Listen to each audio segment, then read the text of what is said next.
The girl with green skin and small tusks protruding from her lower jaw stood in the rain outside the farmhouse, blood running down her arms from wounds she barely registered anymore, because pain was simply another fact of existence like breathing or hunger.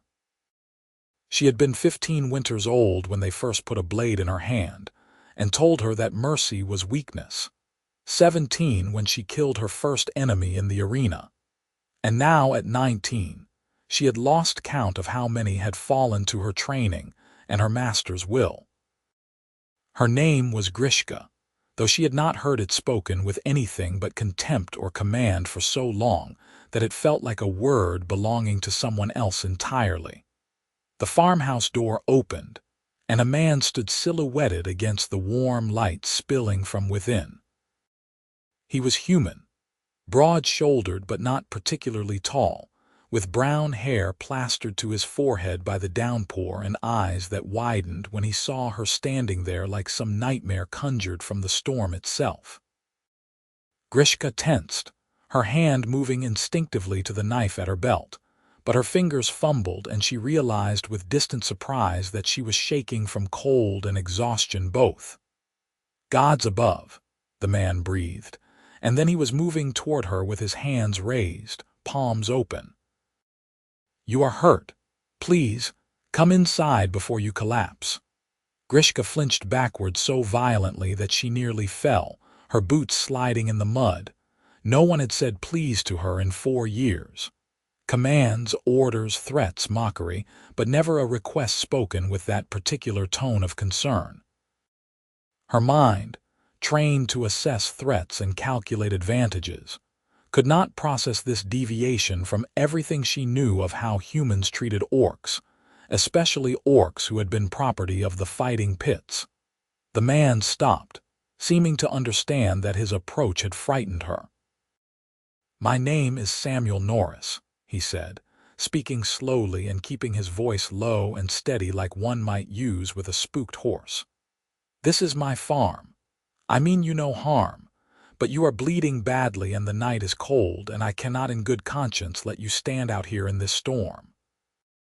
She stared at him, searching for the trap, the hidden cruelty, the moment when kindness would transform into something sharp and painful. Her masters had sometimes pretended mercy before delivering punishment, teaching her that trust was simply another form of stupidity. But Samuel Norris just stood there getting wetter by the second, his expression open and worried, and Grishka felt something crack in the armor she had built around herself. "I have nowhere else to go," she heard herself say, the words coming out harsh and broken because her voice was unused to anything but battle cries and acknowledgments of orders. "Then you will stay here tonight at the very least," Samuel replied immediately. "Come. The rain is getting worse." He turned and walked back toward the farmhouse, not checking to see if she followed, not trying to grab her or force her, just trusting that she would make the choice herself. That small gesture of autonomy, of treating her as someone capable of deciding her own actions, hit Grishka harder than any blow she had taken in the pits. She found her feet carrying her forward, through the door and into the warm interior where firelight danced on wooden walls, and the smell of something cooking made her stomach clench with sudden desperate hunger. Samuel closed the door behind her and immediately moved to stoke the fire. "Sit, wherever you are comfortable," he said, gesturing to the chairs near the hearth. "I will get bandages and hot water. Those wounds need tending." Grishka remained standing, dripping rainwater and mud onto the clean floor, her whole body rigid with uncertainty. The farmhouse was small but well kept, everything in its place, the kind of home that spoke of someone who lived alone but maintained standards anyway. Bookshelves lined one wall, simple furniture arranged for function rather than show, herbs hanging to dry from the ceiling beams. It was nothing like the barracks where she had slept on stone, nothing like the cage where she had been kept between fights. Samuel returned with a basin of water and strips of clean cloth, setting them on the table near the fire. Then he looked at her properly for the first time, and Grishka saw his expression shift from general concern to something more specific as he took in the extent of her injuries.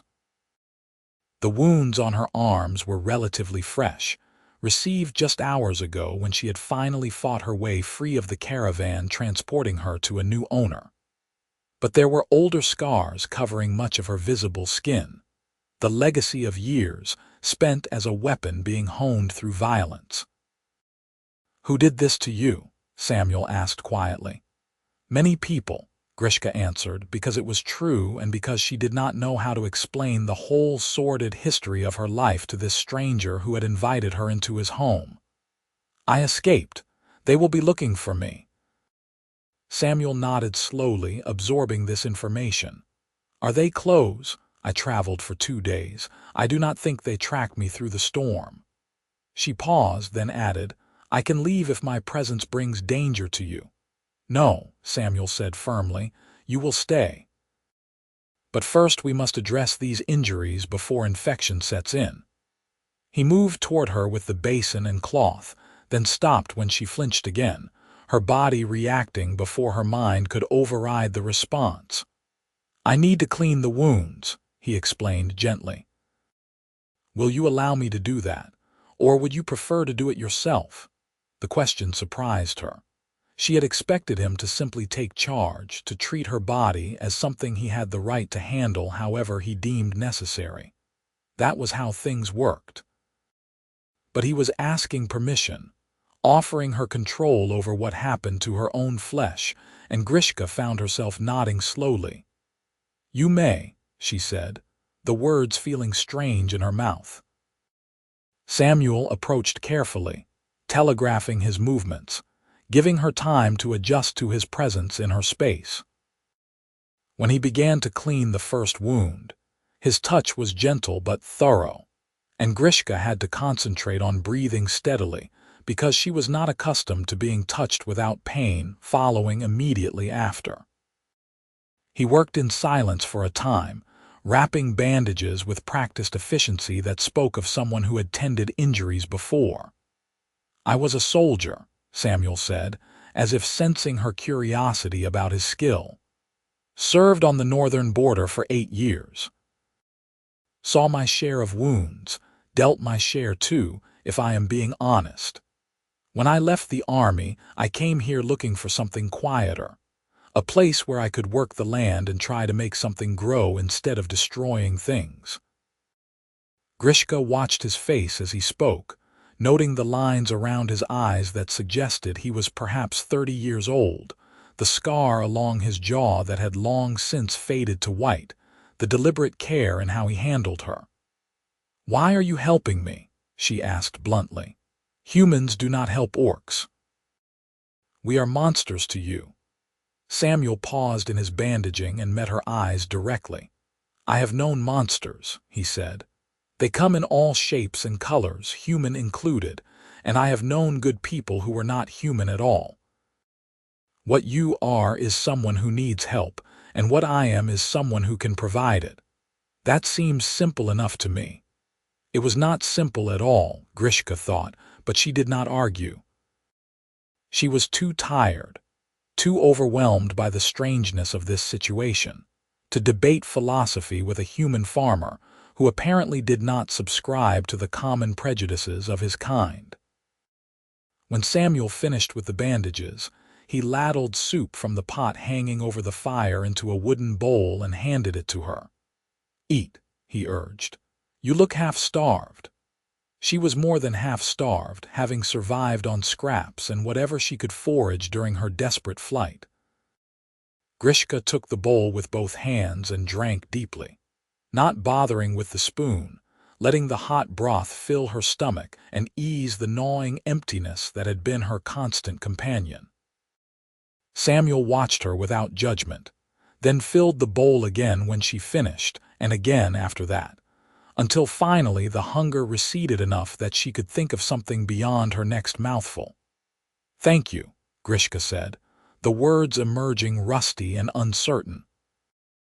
"You are welcome," Samuel replied, as if it was the most natural thing in the world to feed a strange orc who had appeared on his doorstep. "There is a spare room upstairs. The bed is made. You should rest."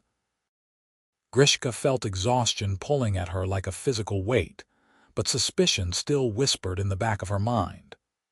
"What will you require in payment?" she asked, because nothing was ever truly free and she needed to know what he would demand of her. Samuel looked confused for a moment, then his expression cleared to something that might have been sadness. "Nothing," he said. "I require nothing from you. This is not a transaction. You needed help and I gave it. That is all." She did not believe him, could not believe him, because her entire existence had taught her that every kindness had a price attached. But she was swaying on her feet, her body reaching the absolute limit of what it could endure, and the promise of a bed was too tempting to refuse, even if it proved to be a trap. Samuel showed her to the room upstairs, a small space with a window overlooking the fields and a bed that looked impossibly soft and clean. He left a lamp burning low on the bedside table and withdrew, closing the door behind him. Grishka stood in the middle of the room, listening to his footsteps descend the stairs, waiting for the sound of a lock turning or some other sign that she had been imprisoned. But there was nothing except the quiet settling of the house and the rain against the window. She approached the bed cautiously, touching the blankets with her bandaged hands, marveling at their texture. Then she lay down, still fully clothed and ready to fight if necessary, and within moments fell into the first truly deep sleep she had known in years. She woke to morning sunlight streaming through the window and the smell of bread baking.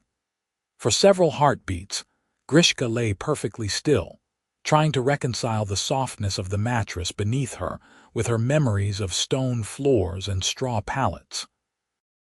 Then the previous night came flooding back, and she sat up quickly, her body protesting the movement with a chorus of aches and stiffness.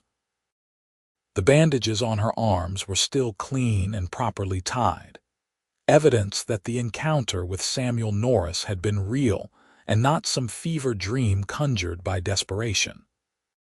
She descended the stairs carefully, uncertain of her welcome in the daylight when Samuel would have had time to reconsider the wisdom of sheltering an orc fugitive.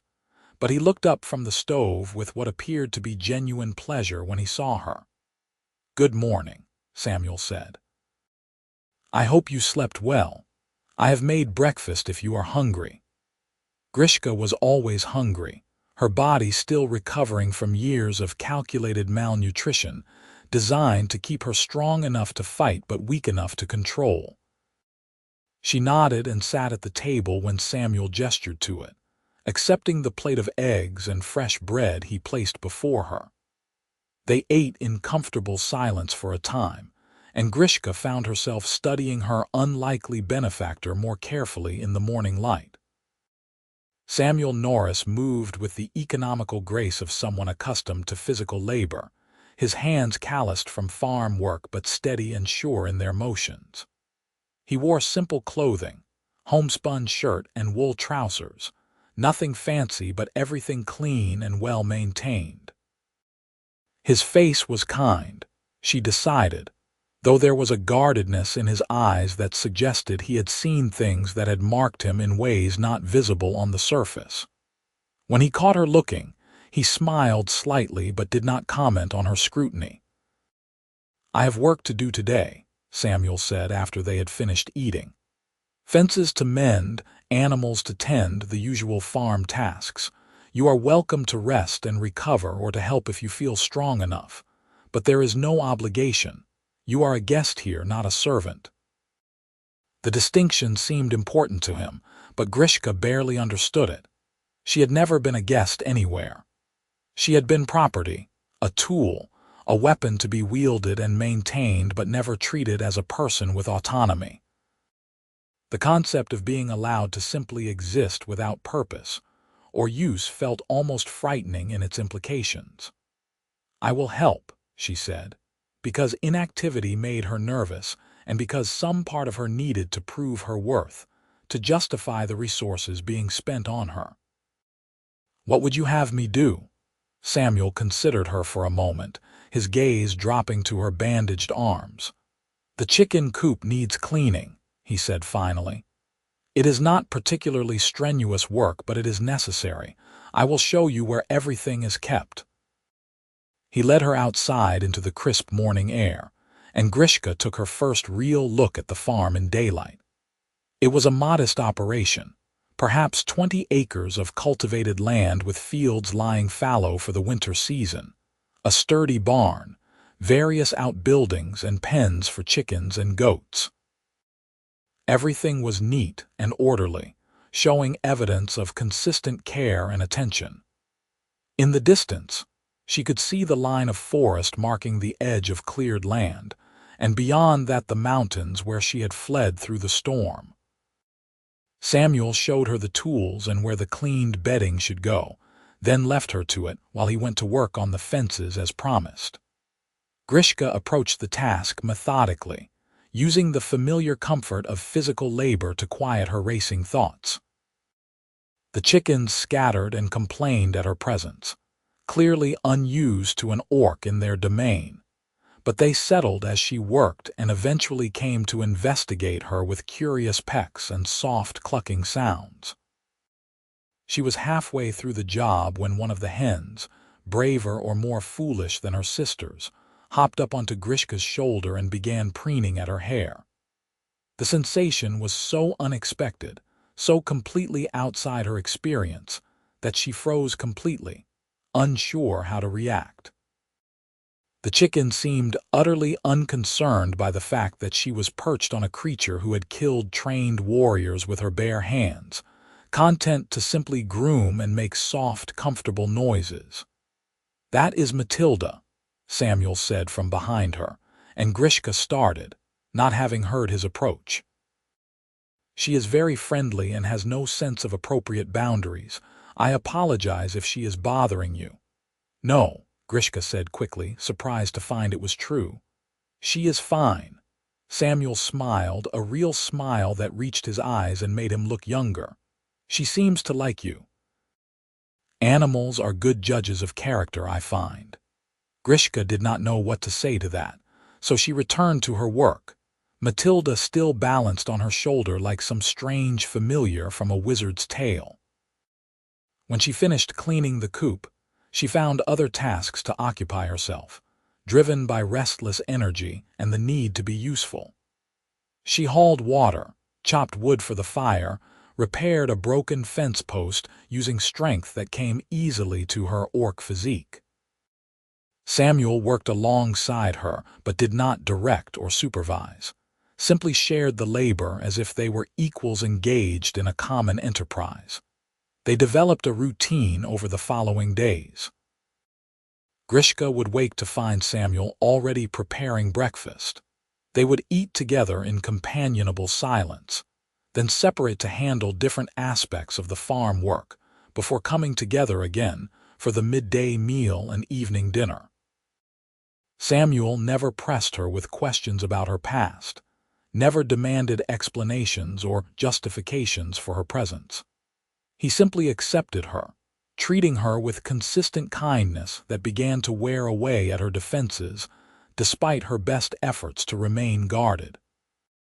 On the fifth night, as they sat by the fire after dinner, Samuel picked up a book from the shelf and began to read. Grishka watched him, curious about this activity that seemed to absorb his complete attention. She had never learned to read, literacy being considered unnecessary for someone whose only purpose was violence, but she had always wondered about the strange symbols humans used to capture thoughts and stories. "Would you like me to read aloud?" Samuel asked, noticing her attention. Grishka hesitated, then nodded. Samuel opened the book and began to read, his voice taking on different cadences for different characters, bringing the story to life in a way that captivated her completely. It was a tale of adventure and heroism, of a knight who traveled to distant lands and faced impossible challenges. But what struck Grishka most was that the knight often won not through violence but through compassion and clever thinking, choosing mercy when vengeance would have been easier. "Is that how the world really works?" she asked when Samuel paused at the end of a chapter. "Can kindness actually triumph over cruelty?"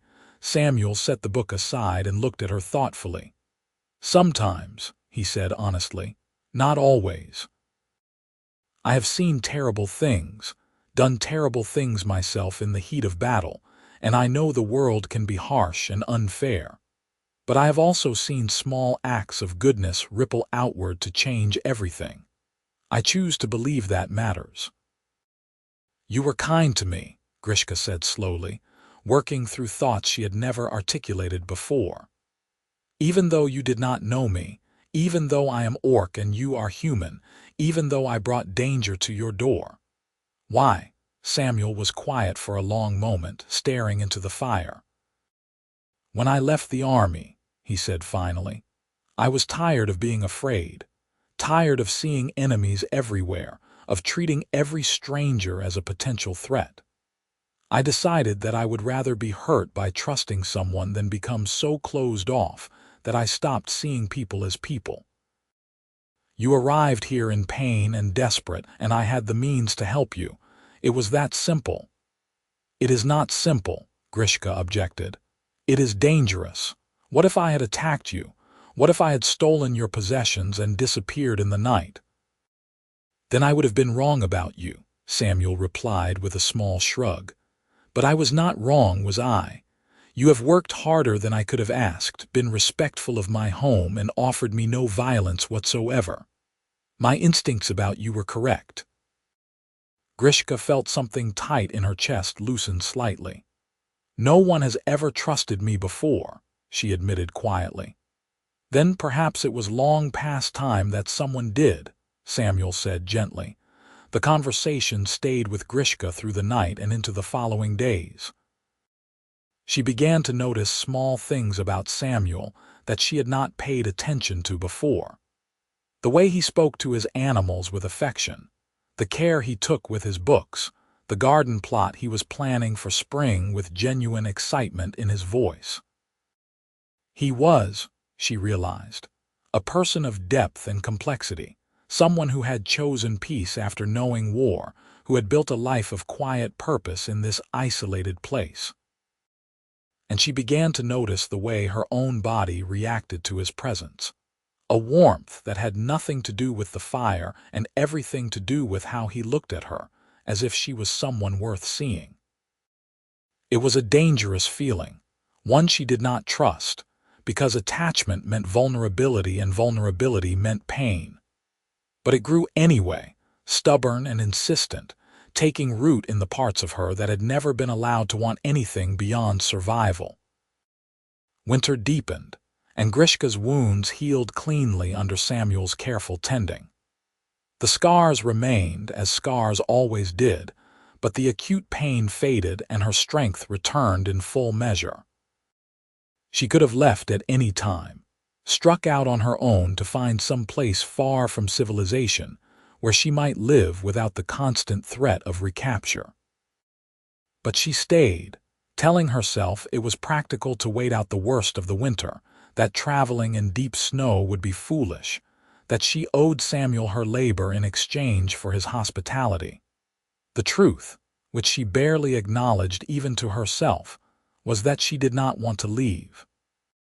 For the first time in her life, she felt something approaching contentment here on this small farm with this quiet human who treated her as if she was normal and valuable and worthy of respect.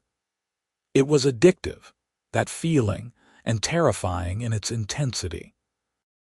She was splitting wood one afternoon when riders appeared on the road, 3 men on horseback, moving with the purpose of those who had a specific destination in mind.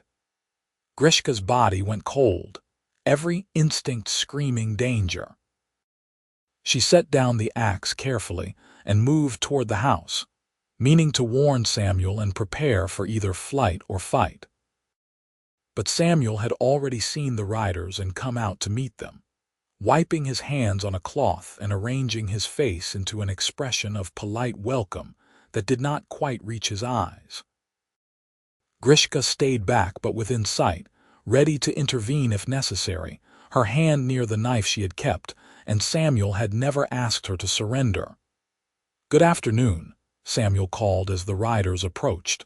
"What brings you to my farm?"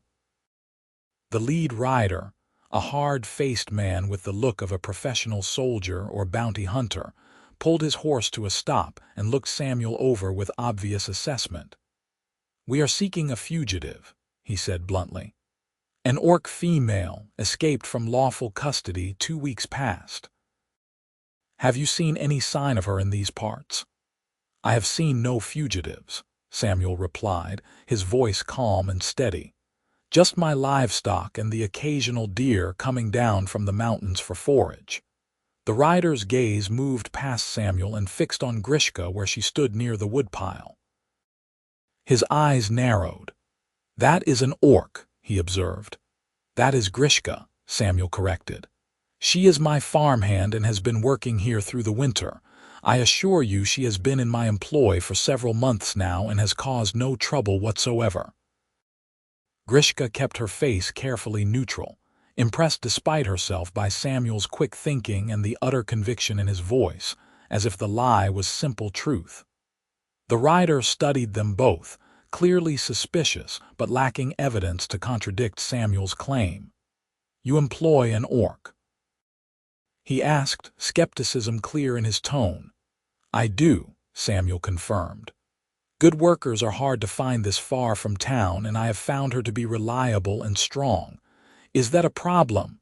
The rider exchanged glances with his companions, then shook his head slowly. "No law against it, I suppose. But you should be careful. Orcs are not to be trusted, no matter how tame they seem." "I will keep that in mind," Samuel said dryly. "Was there anything else?" The riders departed after a few more minutes of pointed questions, and Samuel waited until they were out of sight before turning to Grishka with concern written plainly on his face. "Are you all right?" he asked. Grishka nodded slowly, her heart still racing from the close call. "You lied for me," she said wonderingly. "You put yourself at risk to protect me."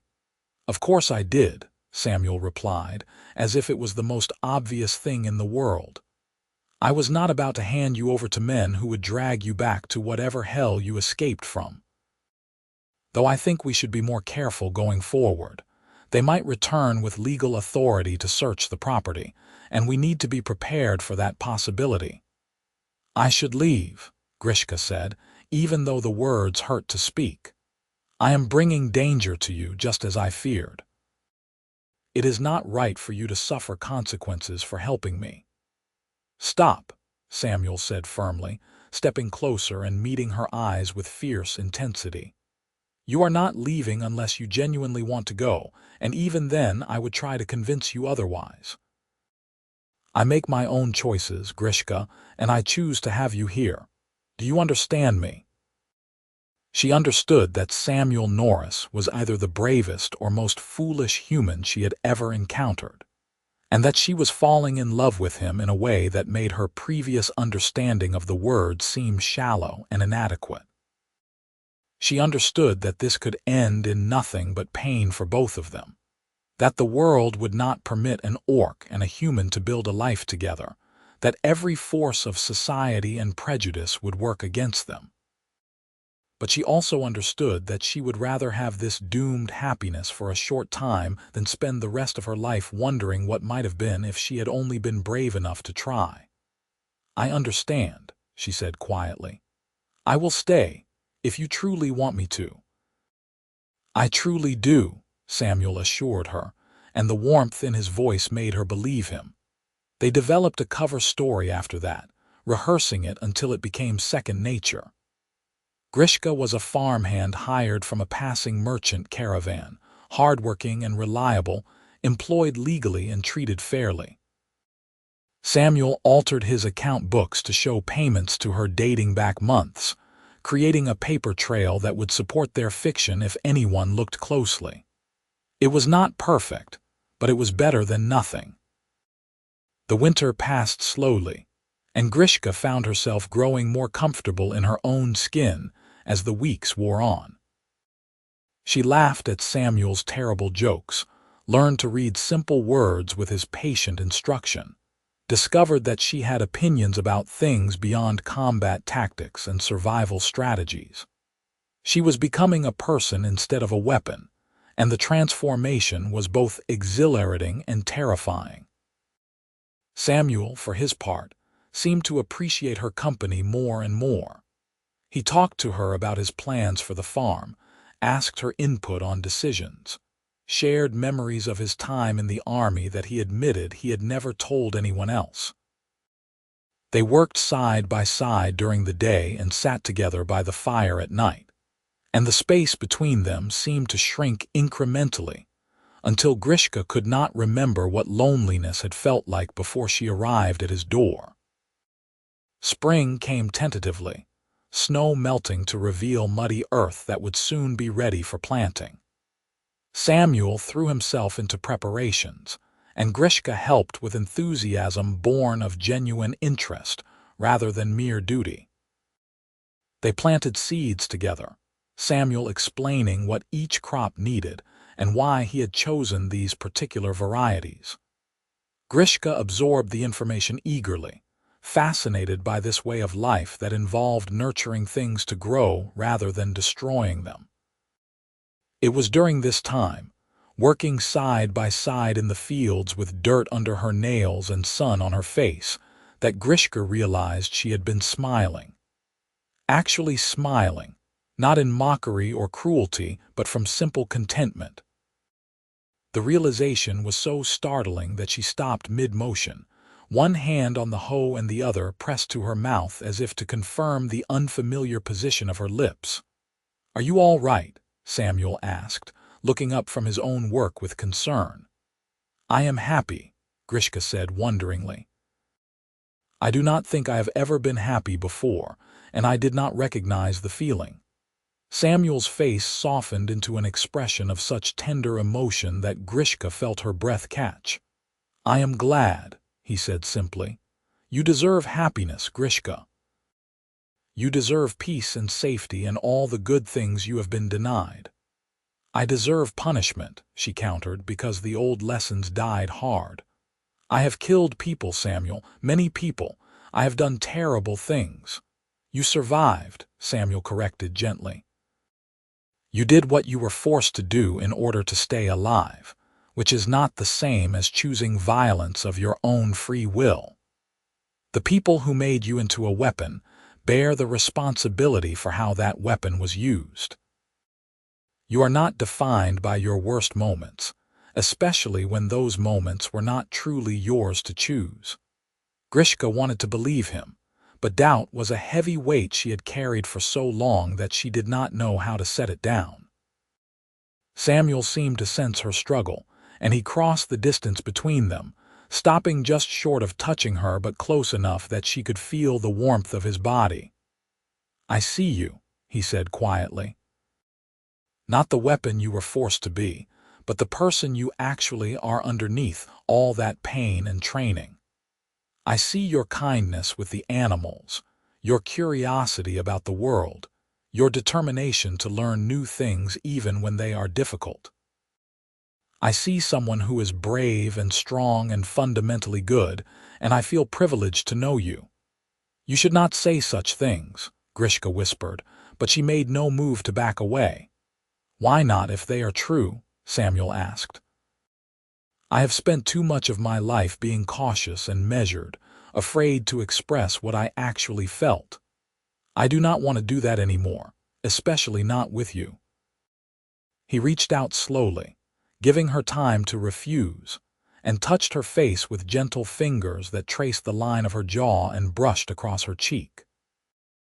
Grishka shuddered at the contact, every nerve ending lighting up with sensation that had nothing to do with pain and everything to do with a hunger she had not known she possessed. She leaned into his touch instinctively, her eyes closing as she focused entirely on the feeling of his hand against her skin. "Grishka," Samuel breathed, and there was something in his voice that made her eyes open and meet his gaze directly. What she saw there was unmistakable, a wanting that mirrored her own, a longing that transcended the boundaries of species and circumstance. "I am falling in love with you," he said, the words tumbling out in a rush as if he could not hold them back any longer. "I know it is complicated. I know there are 1,000 reasons why this is difficult or dangerous or potentially impossible, but I need you to know how I feel. You have become essential to me, and I cannot imagine my life without you in it anymore." Grishka felt tears prick at her eyes, a phenomenon she barely understood because she had been trained not to cry no matter what pain was inflicted upon her. But these were not tears of pain or fear, but of overwhelming emotion, of joy and terror and desperate hope, all tangled together into something too big to contain. "I love you too," she confessed, the words raw and unpracticed. "I did not know what love was until you showed me, and now I am afraid because everything I have ever loved has been taken from me or destroyed. I do not know how to do this, Samuel. I do not know how to be someone who is loved." "Neither do I, really," Samuel admitted with a self-deprecating smile. "But I think we figure it out together, step by step, making mistakes and learning as we go. That is what people do, or so I have heard." He kissed her then, softly and carefully, and Grishka felt something fundamental shift inside her, as if the universe had reorganized itself around this single point of contact. His lips were warm and gentle, asking rather than demanding, and she responded with tentative wonder, learning the shape and taste of him. When they finally pulled apart, both were breathing hard and Grishka felt dizzy with sensation. "That was acceptable," she managed, and Samuel laughed, the sound bright and unguarded. "High praise indeed," he teased. "I shall have to work on improving my technique." They kissed again, longer this time, and Grishka wrapped her arms around Samuel's shoulders and held him close, marveling at the fact that she was allowed to do this, that touching could be about pleasure and connection instead of violence. They stood together in the field with dirt on their clothes and the sun warming their backs. And for that moment at least, everything else fell away to leave only the two of them and the fragile, precious thing growing between them. The relationship changed after that, deepening from friendship into something more complex and intimate. They were careful about public displays, aware that their love was something the wider world would not accept easily. But in the privacy of the farm, they allowed themselves to be genuine. Samuel taught Grishka about tenderness, showing her that her body could be a source of pleasure rather than pain. Grishka taught Samuel about strength, reminding him that survival was its own form of courage and that scars were evidence of resilience rather than weakness. They talked late into the nights, sharing dreams and fears with equal honesty. Samuel told her about his time in the war, about the friends he had lost, and the choices he regretted, about the day he had decided he could not be a soldier anymore and had walked away from his commission. Grishka told him about her childhood, stolen from her clan when she was barely old enough to remember her mother's face, raised in the fighting pits with systematic brutality, designed to break her spirit and reshape her into an effective killer. "I do not even know if my family is still alive," she said one night, curled against Samuel's side in a position that had become their habit. "I remember so little of them, just images, really. My mother had braids woven with beads that made music when she moved. My father's laugh was very loud and made me feel safe. I had siblings, I think, but their faces are gone from my memory. We could try to find them," Samuel suggested carefully, "if that is something you want." Grishka considered it, then shook her head slowly. "I am not who I was when they knew me," she said. "I am something different now, something built by pain and violence. I do not think I could face them and see their disappointment in what I have become. You could also show them what you have survived, Samuel countered. Show them that despite everything done to you, you retained your core self and found your way back to a life of meaning. That takes incredible strength, Grishka. Any parent would be proud of that. She wanted to believe him, but the wounds ran deep and healing was slow work. Samuel did not push, simply held her and stroked her hair until she fell asleep, safe in the knowledge that he would not let anything harm her while she was vulnerable.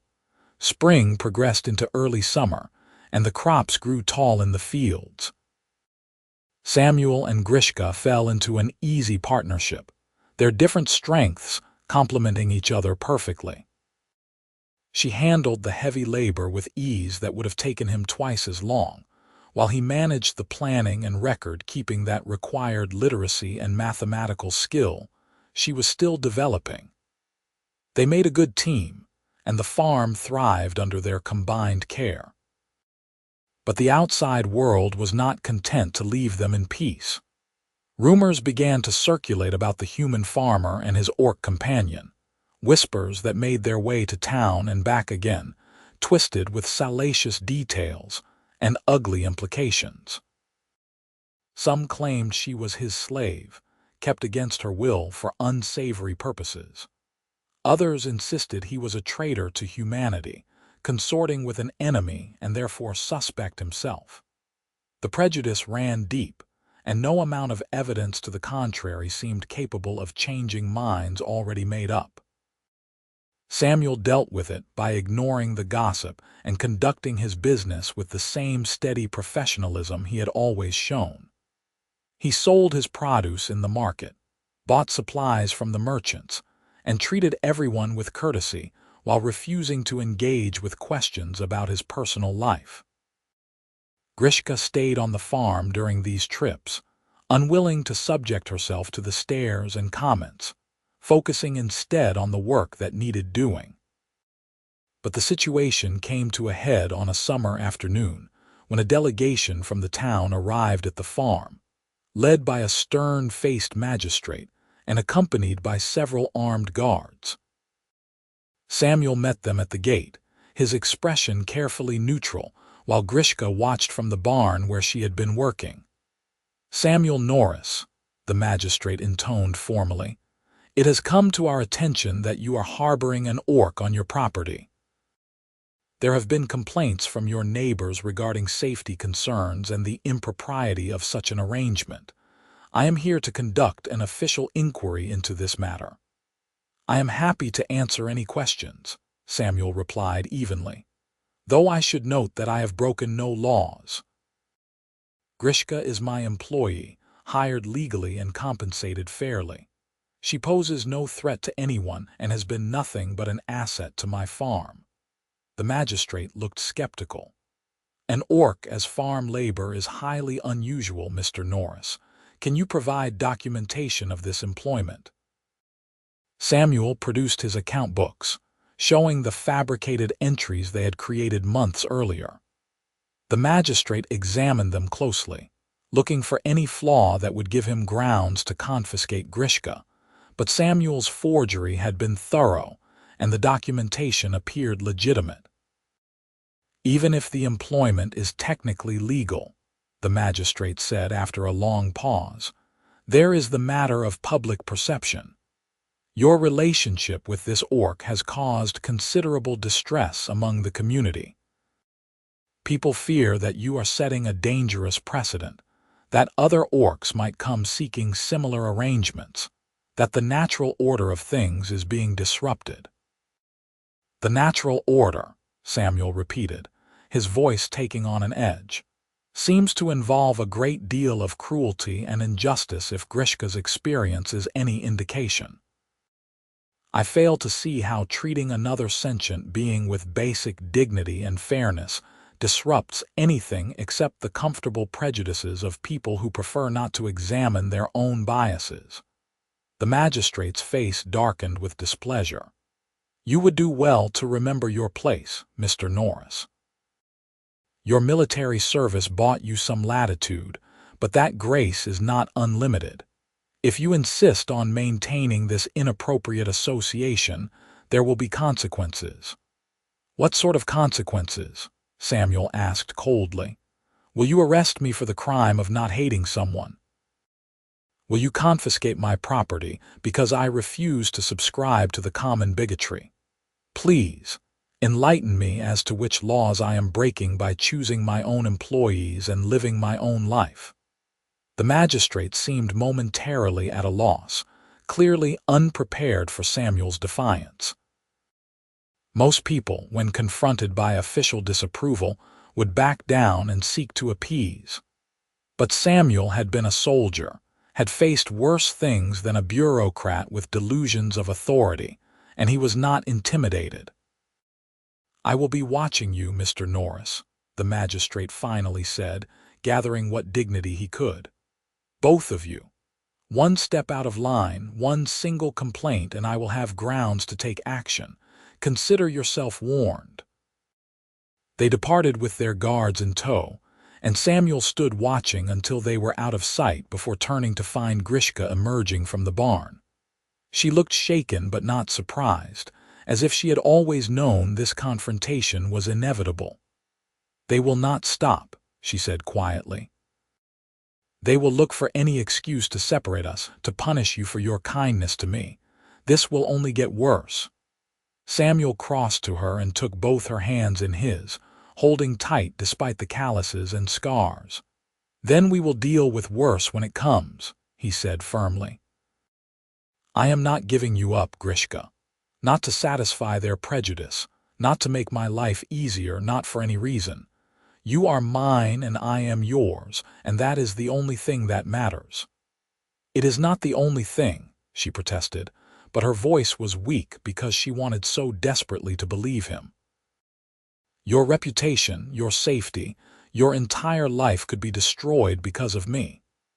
"My life was half lived before you arrived," Samuel countered. "You make me better, Grishka. You make me braver and kinder and more myself than I have been in years. Whatever price I pay for that is worth it 1,000 times over." Grishka pulled him into an embrace, holding him tightly and pressing her face against his shoulder. "I do not deserve you," she whispered. "You do," Samuel insisted. "You deserve everything good, and I intend to spend the rest of my life trying to give it to you." They stood together in the afternoon sun, drawing strength from each other, preparing for the battles they knew were coming. Love, Grishka was learning, was not gentle or safe. It was fierce and demanding, and required courage of a different sort than she had ever needed in the fighting pits. But it was also worth fighting for, worth protecting with everything she had. The harvest season arrived, and Samuel and Grishka worked from dawn to dusk, bringing in the crops. It was exhausting labor, but satisfying in a way Grishka had never experienced before. This was creation, the fruit of months of careful tending, and she had been part of making it happen. When the last of the wheat was gathered and stored safely in the barn, Samuel surprised her by producing a bottle of wine he had been saving. "We should celebrate," he said, pouring them each a cup. "You have worked incredibly hard, and this harvest is as much yours as mine." They sat on the porch as the sun set, sipping wine and watching the sky turn shades of orange and purple. Grishka felt peaceful in a way that seemed almost miraculous given the constant low-level anxiety of waiting for the next confrontation with hostile humans. But here, in this moment, she could pretend that they were just two people who loved each other, unburdened by the complications of species and prejudice. "I have been thinking," Samuel said carefully, and something in his tone made Grishka look at him sharply. "About the future and what we want it to look like." "What do you mean?" she asked. Samuel set down his wine cup and turned to face her fully, his expression serious but hopeful. "I mean that I want you to stay, not as my employee or my guest, but as my partner in all things. I want to build a life with you, Grishka. I want to wake up beside you every morning and fall asleep next to you every night. I want to face whatever challenges come our way together, as equals committed to each other." Grishka's heart was pounding so hard she thought it might break free from her chest. "You are asking me to stay permanently," she said slowly, making sure she understood. "I am asking you to marry me," Samuel corrected gently. "If you will have me." She stared at him, her mind struggling to process this development. Marriage was a human institution, one she barely understood, but she knew it was significant. It meant binding their lives together formally, declaring to the world that they belonged to each other. It meant making their relationship not just a private reality but a public statement. "That will make everything harder," she said, even as her heart was screaming yes. "People already hate that we are together. If we marry, it will be an official scandal. They will never leave us alone." "Probably not," Samuel agreed. "But I do not care what they think. I care what you think, what you want. Do you want to be with me, Grishka? Not because you are grateful or because you have nowhere else to go, but because you genuinely choose me and this life we have built together." "Yes," Grishka said, the word emerging with absolute certainty. "I choose you. I have chosen you every day since you first showed me kindness, and I will choose you every day for the rest of my life if you will let me." Samuel's face split into a wide, genuine smile. "Then the rest is just details," he said. "We will figure it out together, whatever comes. I love you, Grishka. Will you marry me?"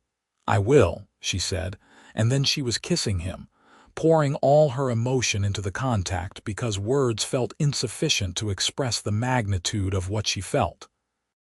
Samuel kissed her back with equal fervor, his arms wrapped around her as if he could protect her from the entire world through sheer force of will. They married quietly a month later, in a ceremony conducted by a traveling priest who was either more open-minded than most or too desperate for the fee to turn down the work. There were no guests, no celebration, just the two of them and the words that bound them together in the eyes of law and custom. Samuel placed a simple silver ring on Grishka's finger, and she stared at it in wonder, this tangible symbol of belonging. "You are mine now," Samuel said softly. "In all the ways that matter." "And you are mine," Grishka replied, the possessiveness in her voice surprising her. "I will protect you with everything I have." "We will protect each other," Samuel corrected with a gentle smile. "That is what partners do." News of the marriage spread quickly, and the backlash was immediate and vicious. The town council debated whether to recognize the union as legal, with some arguing that marriage between species should be prohibited on moral grounds. Several of Samuel's neighbors stopped speaking to him entirely, treating him as if he had betrayed some fundamental human principle. There were threats, ugly letters left at the farm gate, and one incident where someone threw rocks through the window in the dead of night. Through it all, Samuel remained steadfast, and Grishka found her own strength growing in response to his. They reinforced the farm's defenses, barred the doors at night, and went about their business with grim determination. If the world wanted to make their love into a battlefield, then they would fight, together and unashamed. But the situation escalated beyond harassment when a group of men appeared at the farm one cold autumn evening, torches in hand and violence in their eyes. Samuel saw them coming and immediately moved to intercept, positioning himself between Grishka and the mob. "Go back to your homes," he called out, his voice carrying the command of someone who had led soldiers into battle. "You have no business here." "We are here for the orc," the lead man shouted back. "She does not belong here, contaminating a good human with her presence. Send her out and we will leave you in peace." "Grishka is my wife," Samuel stated flatly. "She goes nowhere. Now leave my property before I am forced to defend it." The mob laughed, ugly and cruel. "You and what army, traitor? You are one man against a dozen. Be smart and step aside." But Samuel did not move, and Grishka felt a fierce surge of love and pride for this human who stood willing to face impossible odds rather than surrender her to cruelty. She stepped up beside him, placing herself at his shoulder in a position both defensive and defiant. "You will have to go through both of us," she said quietly, her voice carrying clearly in the night air. "And I promise you, that will not be as easy as you imagine." The mob hesitated, perhaps remembering that she was an orc trained for combat, that for all their numbers they were farmers and craftsmen unused to real violence. But their leader was too committed to back down now, and he raised his torch as a signal to advance. What happened next occurred with the speed and chaos of true combat. The mob surged forward, and Grishka moved to meet them with efficiency born of years of training. She did not want to kill anyone, could not bear to prove them right about orc savagery, but she defended her home and her husband with devastating effectiveness. Men fell, their torches extinguished, their weapons knocked from their hands. Samuel fought beside her with his military skills, taking down attackers with controlled strikes that incapacitated without causing permanent harm. The fight lasted perhaps 5 minutes, though it felt both longer and shorter in the moment. When it ended, the mob was scattered, several men nursing injuries that would heal but hurt considerably in the meantime. The leader lay on the ground clutching a broken arm, looking up at Grishka with fear rather than hatred now. "Please," he gasped, "do not kill me." Grishka looked down at him, this man who had come to destroy her life, and felt only exhaustion. "I could have killed all of you," she said quietly. "I was trained to kill, made into a weapon specifically for that purpose. But I chose not to because I am not what you think I am. I am a person who wants nothing more than to live in peace with the man I love. That should not be a crime, and the fact that you think it is says more about you than it does about me." She turned away, leaving him there, and walked back to where Samuel stood breathing hard and bleeding from a cut on his forehead. She touched his face gently, checking the wound, and he caught her hand and held it against his cheek. "Are you all right?" he asked, always concerned for her first. "I am unhurt," she assured him. "But Samuel, this cannot continue.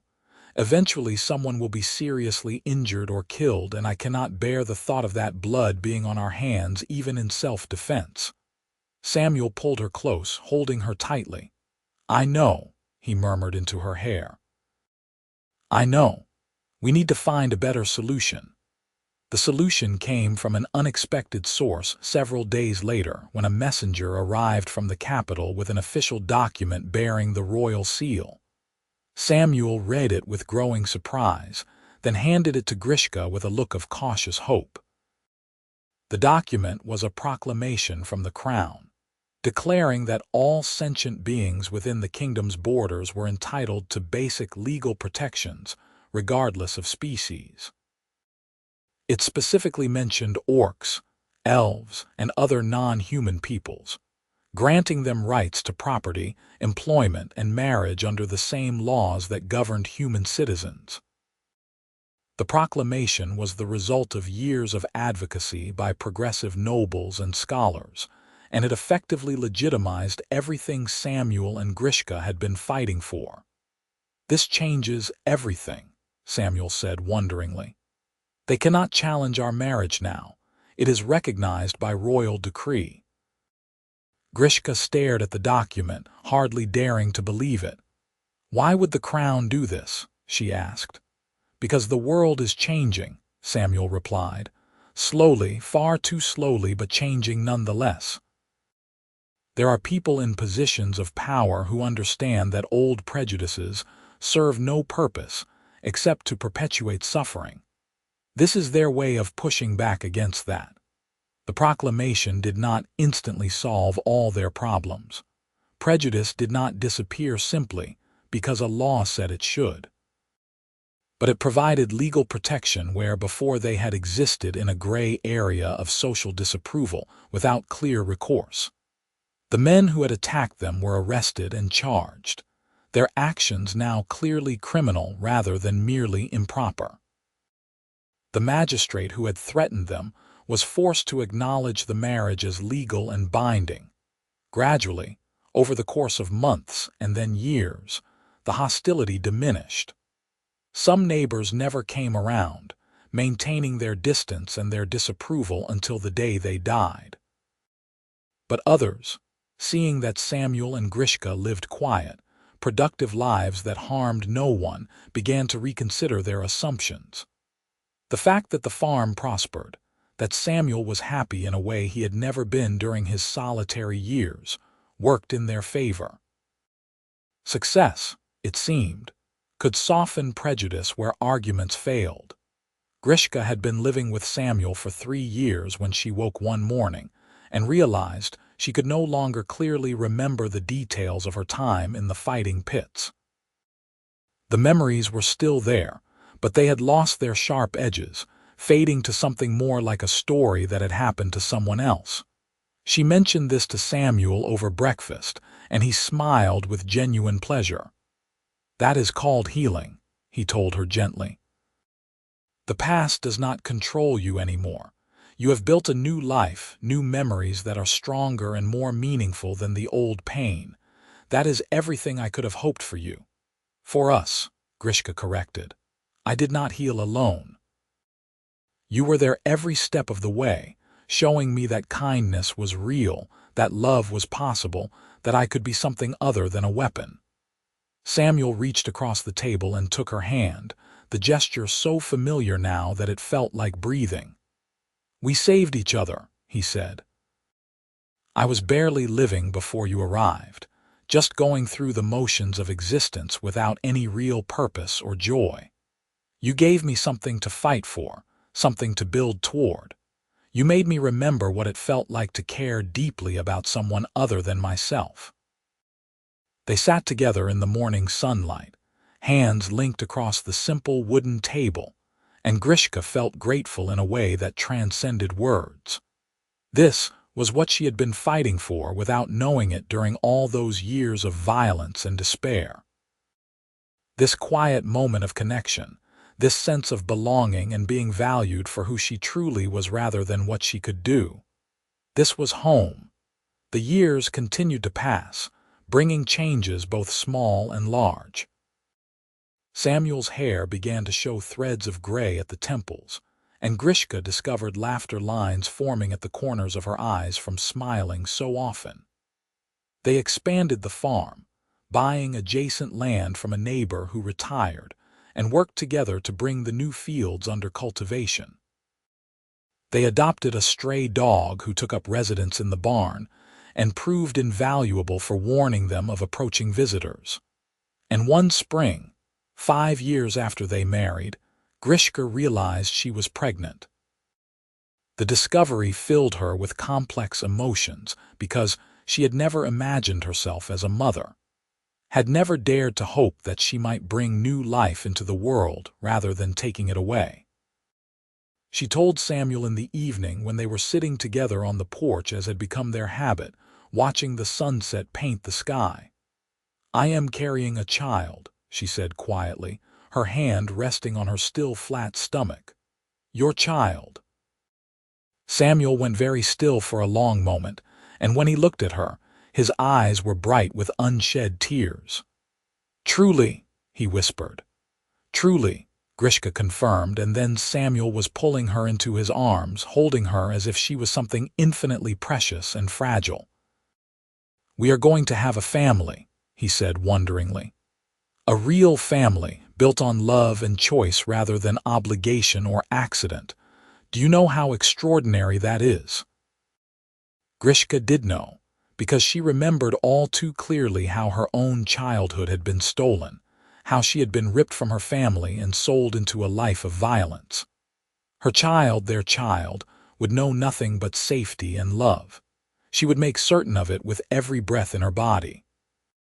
The pregnancy progressed smoothly, and Samuel treated her like she was made of glass, constantly worried that she was overexerting herself.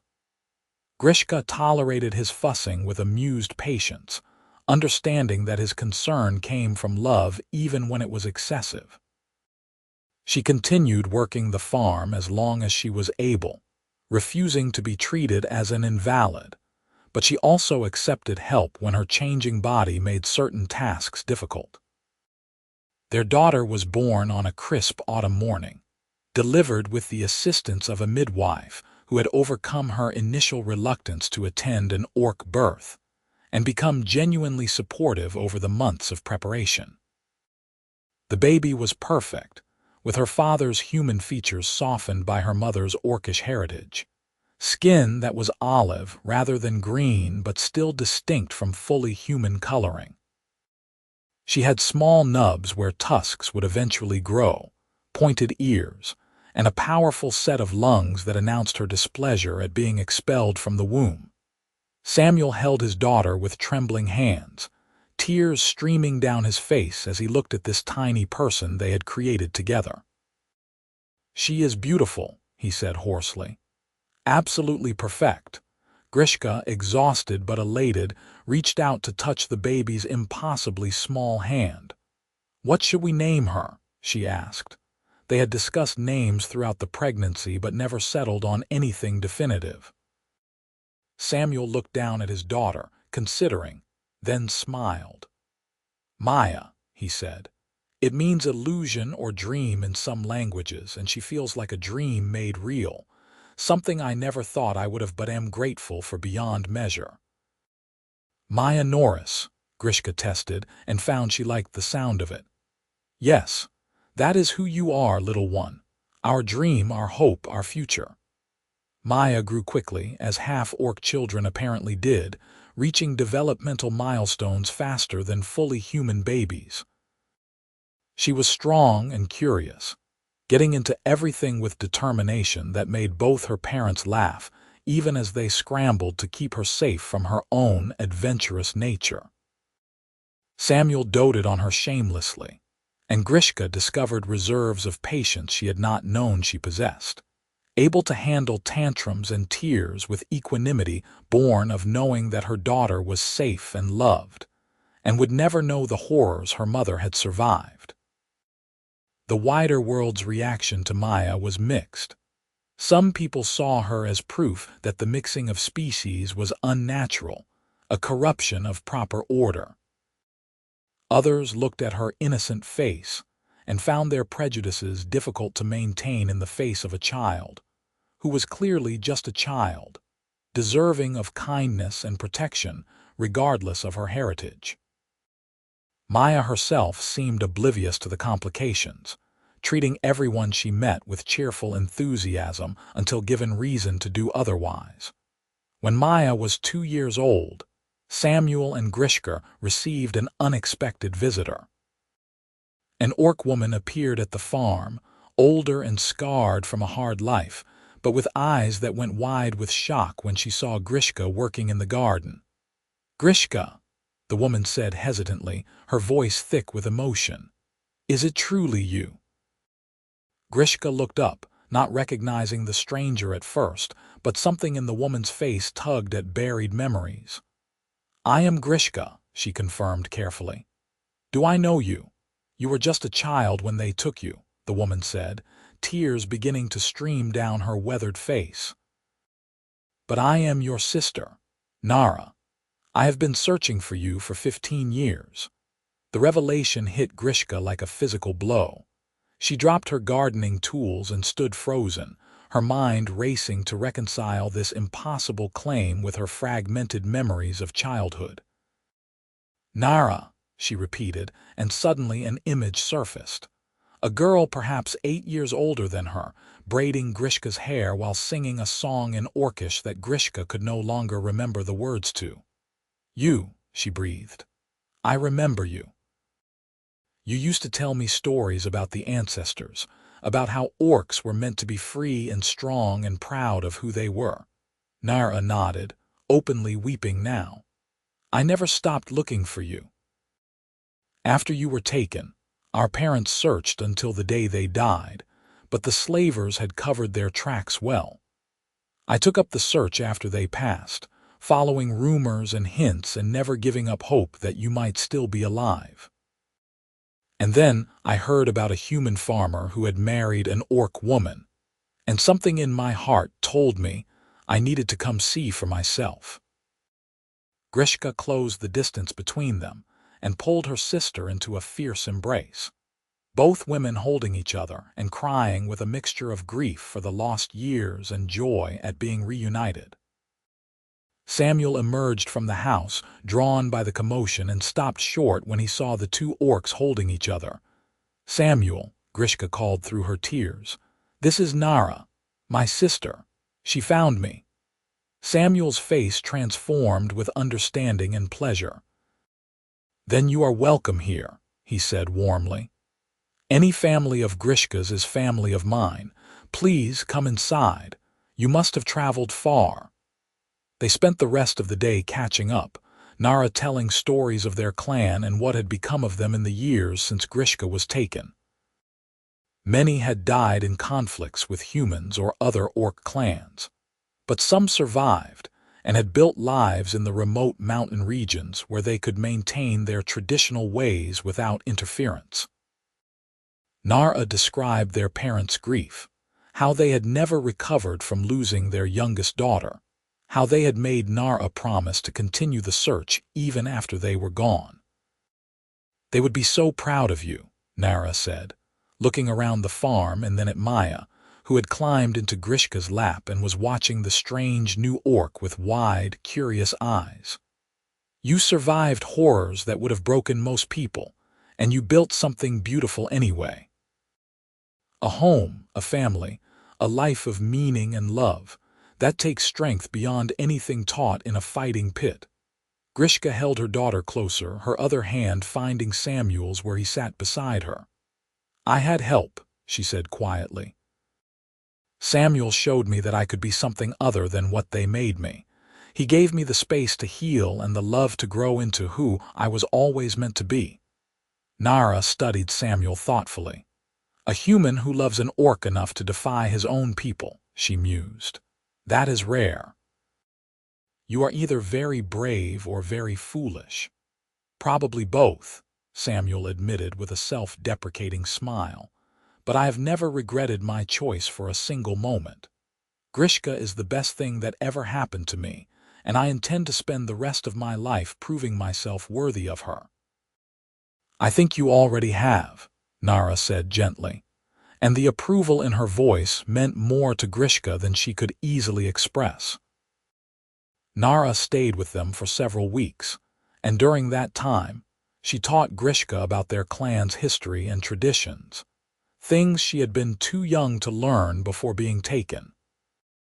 She taught her the language of their people, the songs and stories that had been passed down through generations, the skills and knowledge that defined orcish culture. Grishka absorbed it all eagerly, feeling like she was reclaiming pieces of herself that had been stolen. But when Nara finally prepared to leave, she did not ask Grishka to come with her back to the clan. "You have built a life here," she said simply. "A good life with people who love you. I would not ask you to give that up, even to return to your blood family. But know that you are always welcome among our people, and that your daughter is claimed by our clan as one of our own if she ever wishes to explore that heritage." "Thank you," Grishka said, embracing her sister one final time, "for finding me, for not giving up, for accepting my choices and my family." "Thank you for surviving," Nara replied, "for becoming someone who could find happiness despite everything they tried to do to you. You are an inspiration, little sister, and I am proud to know you." After Nara left, Grishka felt more settled in her own skin than ever before. She had her past back, or at least pieces of it, and she had her present with Samuel and Maya, and she could see a future stretching out ahead full of possibility. The scars remained, both physical and emotional, but they no longer defined her. She was Grishka Norris, farmer and wife and mother, half of a partnership that had defied expectations and thrived anyway. Years continued to accumulate, bringing new challenges and joys in equal measure. Maya grew into a bright, confident child who inherited her mother's strength and her father's compassion. She learned to read and write, to work the farm, to defend herself when necessary, but to seek peaceful solutions first. She was, Grishka thought with fierce pride, everything she herself might have been if given the chance to grow up in safety and love. The farm prospered, becoming known throughout the region for the quality of its produce and the integrity of its owners. People who had once been skeptical or outright hostile found themselves grudgingly respecting Samuel and Grishka's evident dedication and success. The relationship between humans and orcs remained complicated in the wider world, but on this small farm, two people had proven that love could bridge the divide. On their 10th wedding anniversary, Samuel surprised Grishka by taking her to the field where they had first confessed their love to each other. The crops had been harvested, leaving the land bare and ready for winter, and the sunset painted everything in shades of gold and amber. "You remember?" Samuel asked, taking both her hands in his. "Standing here and being terrified of what we felt, convinced that the world would never allow us to be together." "I remember," Grishka confirmed. "I remember thinking that loving you was the most dangerous thing I had ever done, and that I was going to do it anyway because the alternative was worse." "We have proven them wrong," Samuel said with satisfaction. "All the people who said it could not work, who predicted disaster and tragedy. We have built something real and lasting, and we have been happier than most people ever get to be. That is worth everything we went through to get here." Grishka pulled him close and kissed him deeply, tasting the years between that first tentative connection and this moment of confident intimacy. "You flinched when I first showed you kindness," Samuel murmured against her lips, repeating words he had said many times over the years but which never lost their power. "And now look at you, fearless and strong and so full of love it overflows to everyone around you. You are magnificent." "I learned from the best," Grishka replied. "You taught me that strength is not just about winning fights or surviving pain. It is about choosing kindness even when the world tells you to be cruel, about building instead of destroying, about loving despite fear. Those are the lessons that truly transformed me." They stood together in the field as night fell around them, two people who had found each other against all odds and refused to be separated by anything the world threw at them. In the distance, they could see the farmhouse with light glowing from the windows, Maya visible through the glass as she read by lamplight. It was a scene of domestic peace that would have been unimaginable to Grishka on that night she had arrived bleeding and desperate in the rain. But it was real as her scars and her strength and her capacity for love that had survived despite everything done to crush it. She was no longer a weapon, no longer defined by pain and violence. She was simply Grishka, beloved and loving, a woman who had fought for her happiness and won. And as Samuel took her hand and they walked together back toward the home they had built, Grishka felt the last shadows of her past finally release their hold. The girl who had flinched at kindness was gone, replaced by a woman who met the world with confidence and hope. The journey had been long and hard, but she had made it through to the other side, and the view from here was beautiful beyond measure. The future stretched ahead, full of unknown challenges and certain joys. There would be more harvests to bring in, more seasons to weather, more battles to fight against prejudice and ignorance. Maya would grow up and face her own struggles as a half-orc in a world still learning to accept differences. There would be hard days and difficult choices, moments of doubt and fear. But through it all, Grishka would have Samuel at her side and he would have her, and together they would face whatever came with the same stubborn determination that had brought them this far. Love, she had learned, was not a weakness to be exploited but a strength to be cultivated. It did not make you vulnerable. It made you powerful because it gave you something worth protecting with everything you had. And as she entered the warm house to find her daughter running to embrace her, as Samuel's arm came around her shoulders in the gesture that had become their signature comfort, Grishka smiled with pure, uncomplicated joy. This was her life, hard-won and deeply cherished. This was her family, chosen and beloved. This was her happiness, earned through survival and courage and the willingness to trust despite every reason not to. She was home in all the ways that mattered. And that was the greatest victory she had ever achieved.